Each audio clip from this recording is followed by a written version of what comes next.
And welcome once again to Investor's Edge. I'm Adam Sarhan in for Gary Kay, who's out today. Today is Monday, June 30th, 2025. We have a great show for you tonight. As always, want to thank you very much for being here. Just as a quick note, some housekeeping before we dive into the show.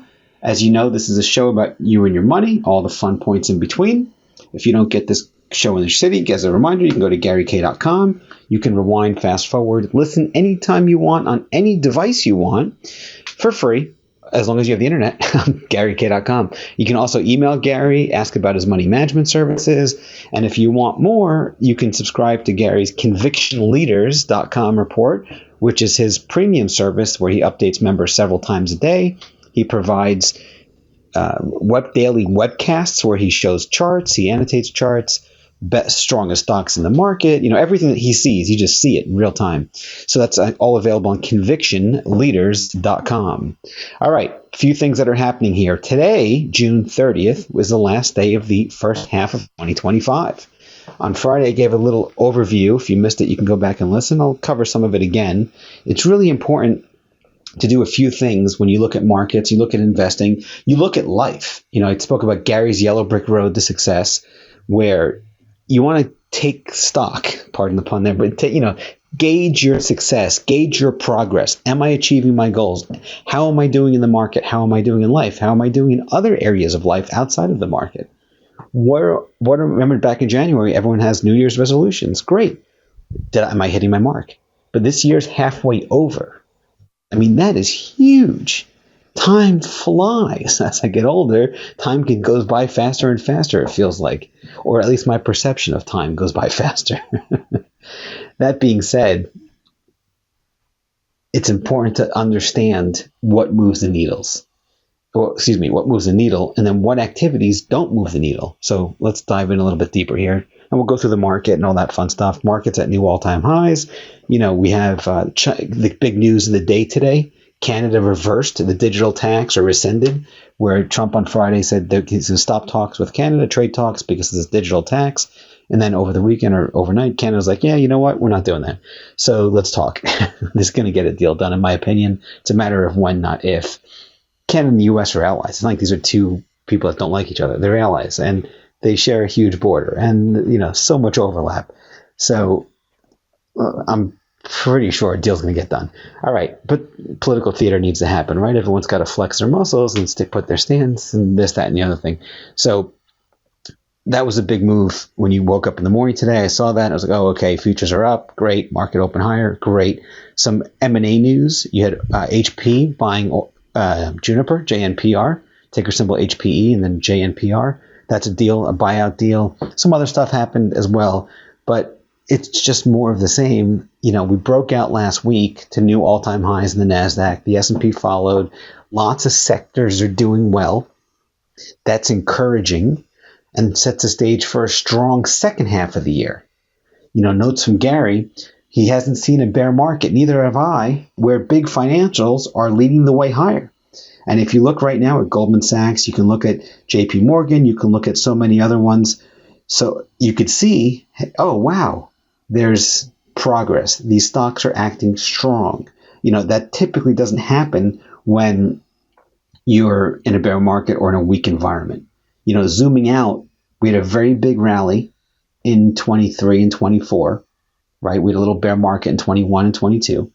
And then 23, 24, huge move up. Q4 of 24, which was, when the election, the market started going sideways. Q1 of this year, we had a big drop, about 20% because of tariff woes and, predominantly in March, late February, most of March. And then early April, buyers showed up right near the old chart highs of 2021. Go look at a monthly chart or a long-term chart. You can see the low in April roughly corresponds with the highs back in 2021, which is very strong. Old resistance became support. And then in April, buyers showed up, buying, and you basically had a V-shaped recovery right up the right side.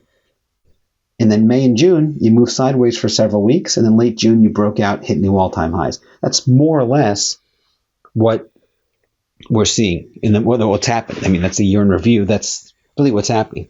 As we move higher now, what does it mean going forward? It sets the stage for another leg up, or like Trump would say, a bigly leg up. Why? Because when you have a big base breakout, 6, 7, 8 months of basing, 9 months of basing in the indices, yes, it was a deep base. I get it, 20% pullback in March, not fun.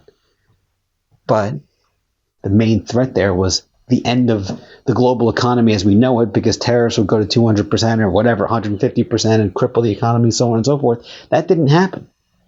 Could happen, hasn't happened yet. Either way, every single headline that hit the market, you had war in the Middle East, you had the Fed that didn't cut rates, you had the tariffs, the schmariffs, all this stuff.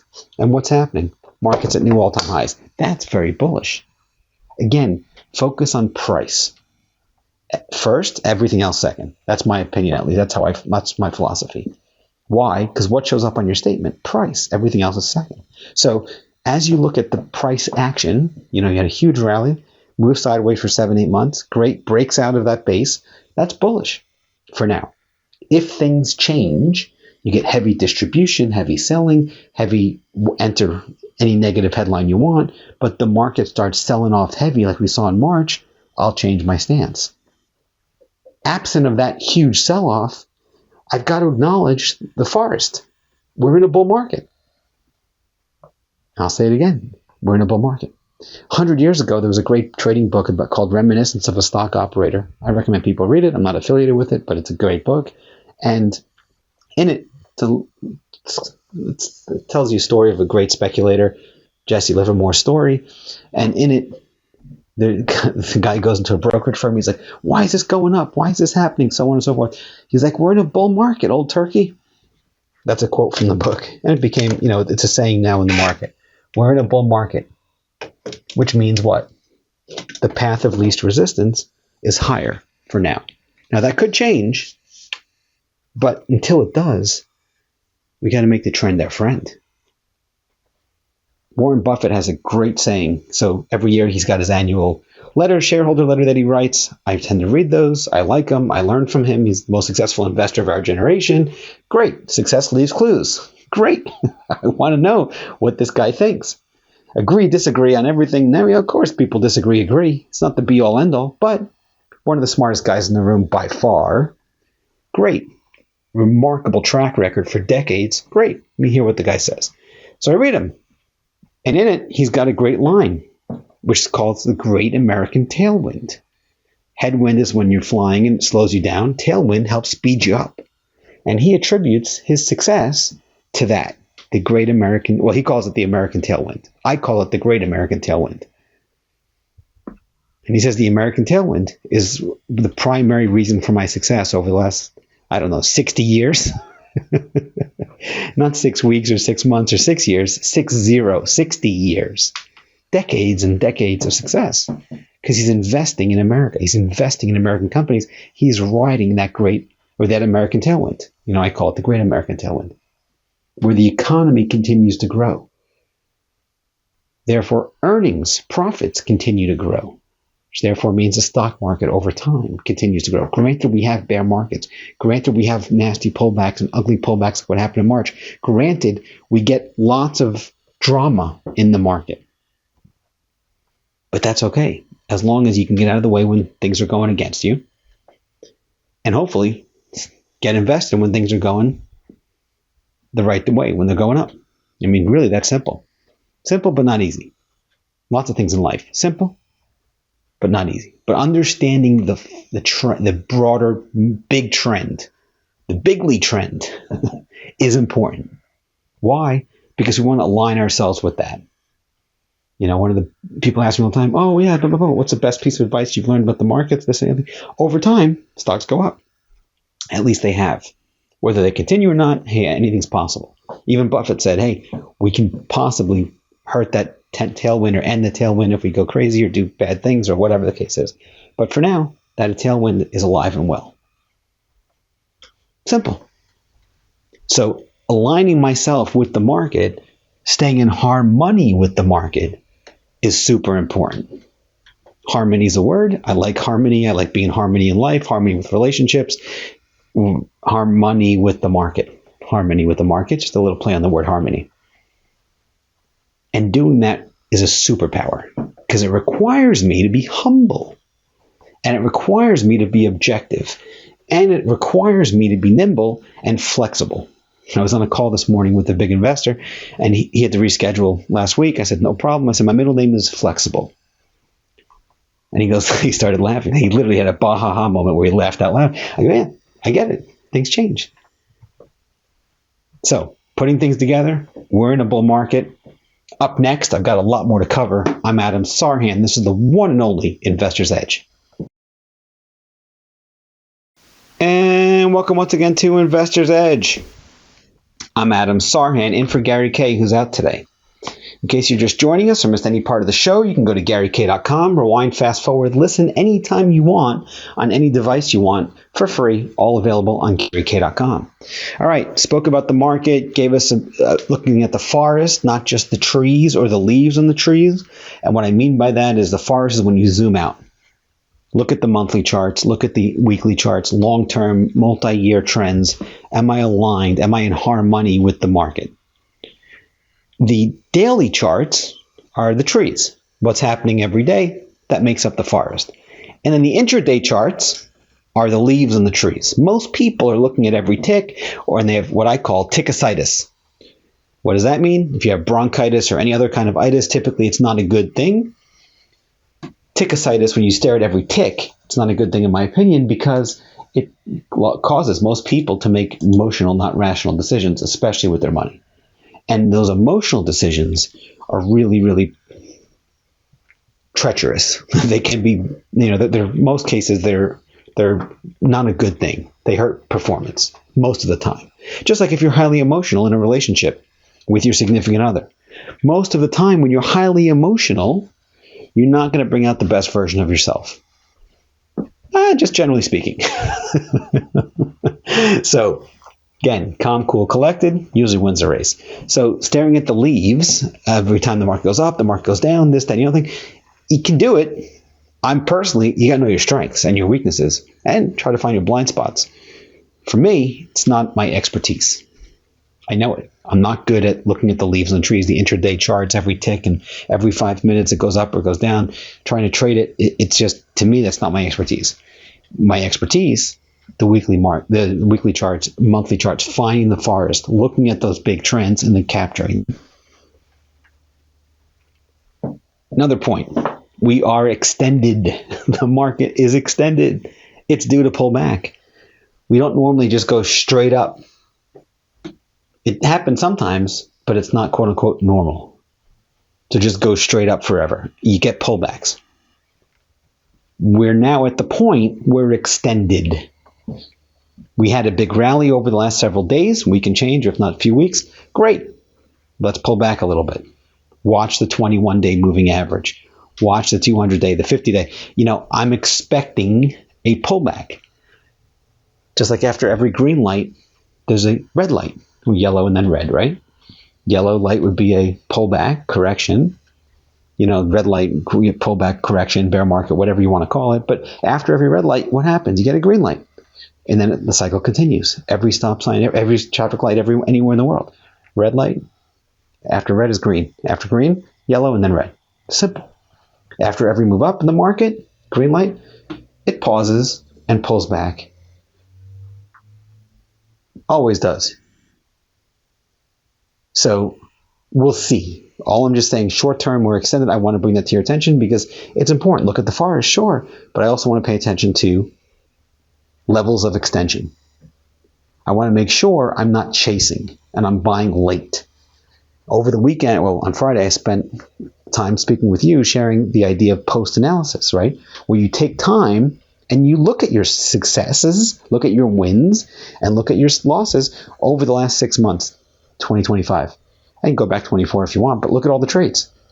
That's what I do. Separate them. Winners and losers. 2 folders. Right? W's and L's. Okay. Look for patterns. Look for certain unconscious habits. People are creatures of habits. Last I checked, I'm a creature of habit. Oh, it's not going to happen to me, Adam. I used to think that all the time. Right? Sure. Of course not. Ask 100 newlyweds the night of their wedding. Raise your hand if you get divorced. No one's going to raise their hand. What happens? We know statistically most of them, or at least half of them, are getting divorced, but they won't see it in themselves. That's called a personal blind spot bias. And all we have to do is recognize that and then find guardrails, like Ray Dalio talks about, to protect ourselves from our blind spots or from our weaknesses. Am I chasing, buying late? Why am I missing big stocks? Am I not doing the work in advance? How do I get ahead? So on and so forth. All of that is super important, because once you have that insight on your own behavior, you can stack more W's. You can do more things that are aligned with helping you bringing out your superhero. In my book, I got a book called Psychological Analysis. The idea there is help people make rational, not emotional decisions. My whole thesis is that fundamental and technical analysis is not enough to beat the market. Something's missing, and that's where the psychology comes in. I'm not a psychologist. This is not a psychological book where you're going to sit there and read about, a theory and that. I'm just a practical guy. I just want to know what works and what doesn't. There's cartoons in the book. It's the only investing book that I know that has cartoons. And in it, there's one cartoon, which is a superhero, the best version of ourselves.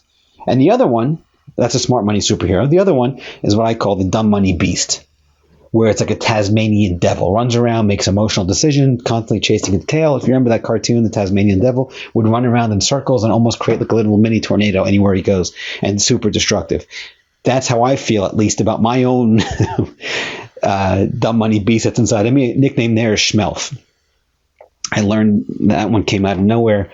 It was inspiration from above, if you will. My daughter was, 2-3 years old years ago, and she didn't want to brush her teeth. We stayed up late watching Beauty and the Beast. My wife was with her upstairs trying to brush, and I could hear her crying. She's, 2-3-year-old having a fit. It happens. It's another one of those, like Ray Dalio talks about. These things happen. Okay, so I come upstairs and I get really silly, and I stand up and I make this stomping sound like I'm stomping on an ant, and I say Schmelf, like really exaggerated. And she looks up and she's super tired, and she sees her dad being all silly and jumping up and down and stepping on Schmelf, whatever Schmelf is. We don't know. I didn't know at the time. It just came out, and boom, instantly her state changed from hysterical crying to hysterical laughing. A minute later, 30 seconds, 2 minutes later, whatever it was, she's calm, she's rational now. That fit passed, and she switched from a negative to a positive, and boom, she brushed her teeth, and everybody was happy. She went to sleep, big hug, ha, ha, ha, ha, ha, everyone's boom, boom, boom, boom, boom. Change your state. Adults can do the same thing. Ever since then, we've had the nickname of Schmelf in the house. And by the way, in work. Oh, Daddy's schmelfing today. Adam's upset or Adam's off a little bit. All right, I had a moment. My wife can bring it to my attention. My kids can bring it to my attention in a way that's not, hey, you're a bad guy. You're just off. Okay, we all have good and bad moments. It happens. I'm human, right? So we just say, oh, whoever it is, schmelfing today. Mommy's schmelfing. My daughter's schmelfing. My son's schmelfing. Whatever. The kids are schmelfing. Whoever. So, oh, it's not you. It's schmelf. This way you're not attacking that person. And they just gently bring it to their attention. Okay, you might be off. It happens in trading all the time. You ever find yourself revenge trading, or almost blacking out trading, where you put on all these trades like a ninja fire, boom, boom, boom, boom, boom, and you don't even know what happened? You're kind of like, what just happened? Schmelf. It's raising the awareness, upgrading the user. So we upgrade our cell phones, upgrade the user. That was very, very helpful with me and with others. Hope it helps you. So as you put all this together, we want to be able to stack W's, learn, find those blind spots, find those weaknesses, turn them into strengths. Up next, we've got a lot more to cover. I'm Adam Sarhan. This is the one and only Investor's Edge. And welcome once again to Investor's Edge. I'm Adam Sarhan, in for Gary Kay, who's out today. All right, so we spoke a lot so far about the market, spoke a lot about what's happening, gave you the forest, help you put things in perspective. We want to focus on our strengths and our weaknesses and our blind spots. We want to find them. And we want to really be able to say, okay, is this the quote-unquote right thing? How do we bring out our superhero? How do we avoid schmelf or the quote-unquote dumb money beast inside of us? How do we make smarter decisions? How do we make more rational decisions? How do we make, bring out the best version of ourselves? So the book, that psychological analysis book I was telling you about, it was number one on Amazon every day for 3 months. I'm very happy. Thank you, everybody, for leaving a nice review on Amazon. And again, the idea there is give you a framework, give you structure. You ever do something and hit a wall? Of course, we all have. Call these mental walls.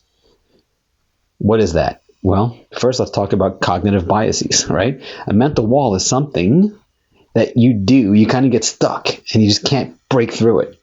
All right, pause for a second. Let's pause. Let's pull back a little, peel that onion back a little bit.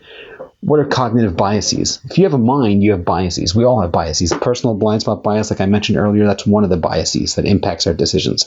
Anchoring is another one. You can Google cognitive biases and Google cognitive biases or use AI for investing, and you'll see lots of them. You can go into, there's hundreds of them. I took the most relevant ones and put them in the book and set the stage. Okay, I now know that if I have a mind, I have biases. Not that I'm bad. Notice the word judgment. There's no judgment here. It's just a fact. It's just like if it's sunny outside or if it's raining. Raining, let's talk about rain for a second. Happiness, right? What's good and bad? It's all a matter of perspective. Rain is not good or bad. Depends on your expectations. That's the perspective. If you're saved up all this money, go on this crazy vacation, and you're at the beach and you're only there for a few days and it rains every single day, that's a bad thing because it's not what you expected. On the other hand, if there's a farmer and there's a drought and it hasn't rained at all, and all of a sudden, or whatever, and all of a sudden you get a lot of rain, that's a good thing. So, but rain hasn't changed. That external event did not change. This is really the definition of happiness, to my understanding at least. The events that occur are neutral. For the most part, obviously some things are bad, but for the most part, they're neutral. How they relate to our expectations, and we control those expectations, is what matters and determines if the event is good or bad. Stock went up, it rained, stock went down, the sun's out. These are just things that happen. So the mental walls happen to all of us. Cognitive biases happen to all of us. Most people are not aware of them, they're not conscious of them, and they just go through and they go through and they go through and they go through, and that's it. Some people, hope you're with me this far, you've got that edge, you want to go, you listen to Gary every day, there's an investor's edge. I can talk to you about this, right? You want more, you want to get better, dig a little deeper. Okay, I have a mind, I have biases, check. I have a mind, I'm going to have mental walls that show up. It's inevitable. And guess what? It's okay. Once you realize it's okay, my expectations now shifted. It's no longer a quote-unquote bad thing. It's a good thing. How do we attack those walls? Let's address them. Let's be aware of them first. And then second, let's create structure. That's the magic word. If you can write it down, great. If you're driving, write it down later. Structure. To give you structure to accomplish your goals. Not just in the market, but in life. Think about it. There's two people trying to accomplish a task. I want to be a great basketball player. I want to work out. This is the best one because people can relate to this. I want to get a six-pack. All right, Adam, how many sit-ups you do today? 0. How many do you do in the last 6 months of the year? 0. Do you really want a six-pack? How many cupcakes did you eat this year? Or cookies or chocolate or whatever, right? Sweets. A lot. How many sit-ups? 0.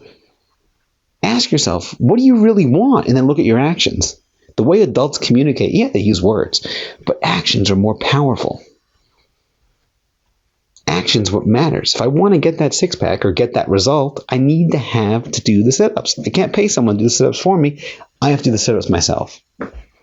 So who's more likely to accomplish their goal? Somebody with structure? I'm going to work out Monday, Wednesday, Friday. I'm going to do sit-ups this day, this, and then chest and biceps and have a whole routine and nutrition and watch my food and so on and so forth. Or someone's going to wing it. No structure. Same thing in markets. Obviously, the one with structure is going to be more likely to accomplish their goals. Great. And if they can have a plan, maybe the plan doesn't work, they can adjust. But structure is a superpower. Same with markets. I have a coaching service. It's on smartmoneycircle.com. And I talk to people, help them do all this work. And I go, every single investor I speak to, first question, you think you can beat the market? Just like the newlywed. Yes, I can beat the market. Okay, but we know most people don't beat the market. It's okay, I'm better. Okay, great. What are you doing? You're here for a reason. You want to get better, right? Yes. Okay. What's your structure? No, I don't do it. I just wing it. How do you find stocks to buy? I don't know. I watch TV or watch the news incessantly all day, every day. All right, does that give me the results you want? No. What are you going to do tomorrow? Watch the news again? What? There's nothing wrong with the news, by the way. Nothing at all. In fact, it's good if you use it right, right? That's structure. The other person who doesn't have structure, they keep doing the same thing on autopilot all day, every day. They want different results. We know what Einstein, how he defined insanity, right? Doing the same things, expect different results. Getting that structure is a superpower because it gives you a method, a methodology that you can use. And if it's not giving you the results you want, that's fine. You can adjust it. But at least you have structure. Step one. Hey, I'm human. I have cognitive biases. I have mental walls. I want to improve. I have that drive inside of me to get better. And that hunger to improve. That is priceless. When I hire people, when I'm looking for people to work with me or whatever it is, where's that hunger? Where's that drive? I can't pay someone to have that drive. Most people don't, and that's fine. But that hunger, when you find it, it's magic. So when you're looking at yourself objectively, understand we have all these. You have a mind, you have biases, you have mental walls. Great. I have a mental wall. I don't want to do the sit-up, but I want the six-pack. Okay, now I've got cognitive dissonance, another fancy word, which basically means I'm conflicted. I don't know what I want. On one side, I want the six-pack. On the other side, I don't want to do the work for the six-pack. Okay, well, what do you want more? Well, I really want maybe a flatter stomach. Forget the six-pack. Okay. Here's a great line I just heard recently. I shared it with my daughter. If you can't do something, that just means step one is too big. Make it smaller. So I write. Okay, great. If I can't write a whole essay or a whole book or a whole sentence or paragraph, whatever, just start with a paragraph. You can't do a paragraph, do a sentence. You can't do a sentence, write a word. Can't do 200 sit-ups or 1,000 sit-ups? That's fine. Do 1. Do 10. Just build that habit. But Adam, what's 10 sit-ups going to do? Nothing. Yeah, it will. It's going to give you that structure. Once you realize subconsciously you can do, or unconsciously you can do those 10 sit-ups, boom, you get momentum. Then you can do 20. Then you can do 30. Just start. And if you can't start, and there's a big task you have in front of you, just shrink it. You don't have to write the whole book in day one. It took me 5 years to write my book. I went through 5 manuscripts. I threw them all out. They weren't good enough. Bye-bye. That's okay. Try again. Try again. And then finally I got it. And the book was number 1. So, again, it wasn't easy. Simple concept. Write a book. Right. Okay. But powerful because it worked. And I kept on. It was a priority. I did the work, did the work, did the work, did the work. Finally, thankfully, humble, got the results. Great. I can do better. Right? Be objective. So what are those walls? What is one wall that's bothering you? Write it down. What is one goal you want to accomplish? Hey, in January I said I wanted to get a six-pack. Or I wanted to lose 10 pounds. It's now July. Tomorrow's July 1st, right? Or the end of June today. Did I accomplish that goal? No. Well, what actions did I take or not take to get there? Most likely, the actions are not enough. I don't know anyone that did more actions that were necessary and didn't accomplish that goal. Unless if the goal is unfeasible, unrealistic, you either adjust the actions or you adjust the goal. It's okay. I'm not going to get a six-pack. That's fine. Not every single year for the last 30 years or 40 years. I'm like, I want a six-pack, I want a six-pack. I'm not doing any actions. I'm not, that doesn't make any sense. Adjust the goal? Sure, I'll lose 5 pounds in 30 days or 90 days or in 60 days or 6 months, whatever. Okay. I'll revisit the end of the quarter, Q3, the end of September. Let's see where we are. Did I hit it? Is that a realistic goal? Getting a six-pack, for me, by September, it's not realistic. But losing 5 pounds is. So adjust the actions or adjust the goal. It's a great way of beating those mental walls that come up. All right, same thing with markets, same thing with almost any aspect of life, by the way. It's just the intellectual honesty is what's critical. It's so easy to make things up. Tell ourselves different stories. We want that truth, right? We want that intellectual honesty. All right. Up next, we've got more to cover. I can't believe how fast time flies. I was just saying time flies. I'm Adam Sarhan. This is the one and only Investor's Edge. And welcome once again to Investor's Edge. I'm Adam Sarhan in for Gary Kay, who's out today. Today is Monday, June 30th, last day of the month, last day of the quarter, last day of the first half of 2025. It's over. It's amazing how fast time flies. So we covered a lot. I try to make these talks. I'm not on often. When I am on, I try to give you evergreen content that you can use. Bookmark these, listen to it again and again, or take notes, or write them down, or just store them in your mind's eye about, tactics and tools and lessons and strategies that you can use to help you get an edge, right? So we spoke about mental walls, spoke about cognitive biases, spoke about look at the forest, not the trees, spoke about the importance of being objective, spoke about the importance of being intellectually honest with ourselves. And the other thing I want to share with as we go into the final few minutes today is news. It's how to use news. What's happening, right? Looking forward. So the best way that I can share, again, Gary's mentioned this many times, it's not the news that matters, it's the reaction to the news. Oh, we have XYZ happen. Okay, great. How does the market react? All things being equal, a bullish reaction is positive.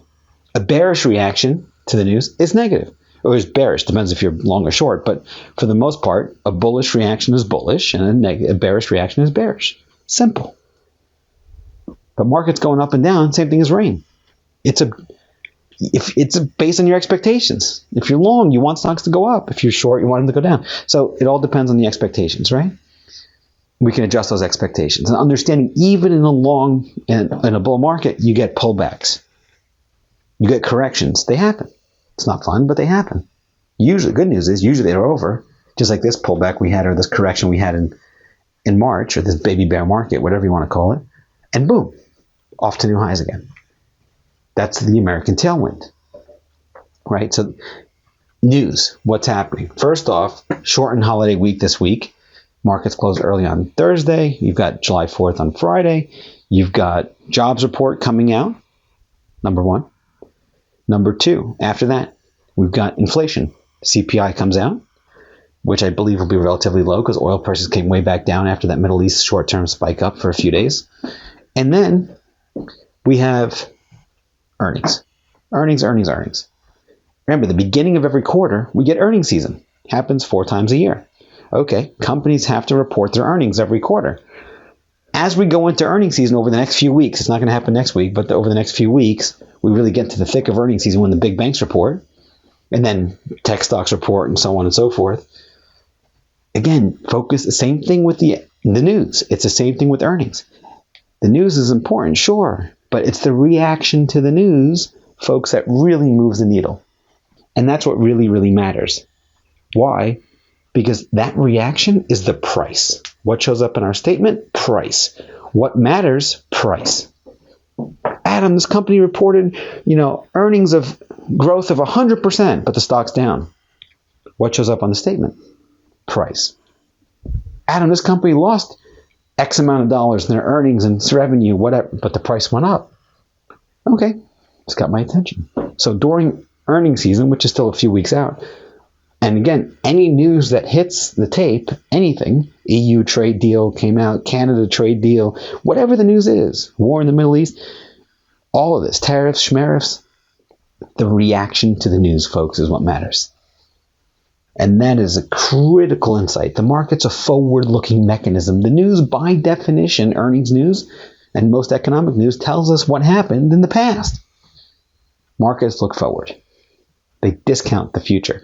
It's like driving the car. When you leave your driveway, you look in the rearview mirror. Okay, great. You're on the street. You got to stop looking in the rearview mirror. You want to look forward. Otherwise, you're going to crash. You can't be on the highway driving only looking at the rearview mirror. So it's the same thing. The rearview mirror is important. Economic data, earnings data, important. But the market's looking forward. And that data, by definition, is old. Once the economic data comes out or the news comes out, old. Instantly. It's no longer as important because the market's looking forward. And that freed me up a lot once I understood that insight. Super, super empowering. Now I'm not fighting with the market or offside with the market or out of whack with the market. Now I'm in harmony with the market. Or at least I try to be. And I'm wrong just like everybody else. When I'm wrong, I want to be wrong small and fast. And when I'm right, just sit. Sit. There's no reason to force it. No reason. Because then that's the emotions coming in. So as we go into a heavy news period over the next several weeks, take your time. Ask yourself with any news, what happened? Great, that's important. Understand the news, sure. But really, how is the market reacting to that news? Trump got upset with Canada on Friday. Well, on Monday, that digital tax is gone. Okay, stocks are up. Great. That doesn't mean the news didn't matter on Friday. It did. But what matters more is the reaction. The market didn't have a huge sell-off where we're down 10,000 points. I'm exaggerating. Thousands of points, and it was a huge crash on Friday. No. It's a blip on the radar. It was a bullish reaction to bearish news. And then today, on Monday, all of a sudden, boom. Take it back. Canada says no more digital tax, and EU comes out and other news, blah, blah, blah, blah, blah, blah, blah. It's the reaction to the news. But as we move forward and the market keeps going up here, we're grinding higher, inevitably you're going to get to a point where it's extended, which we are getting into now, and it pulls back. Even on quote-unquote bullish news, it's just the way the market works. Like a rubber band, you pull it back, you let go, it snaps right back. And then you can pull it out again. And the definition of an uptrend is higher highs and higher lows. Very simple. So again, I want to simplify things as much as I physically can, as much as humanly possible for you, to help you really focus on the important things that move the needle for you and help you make better decisions on and off, in the market, outside the market, anywhere in life. That's really one of my passions. We upgrade our cell phones. I mentioned earlier, I want to upgrade the user. I love doing that. And it's just by studying human nature, success leaves clues, like Tony Robbins talks about and Jim Rohn and all these famous people.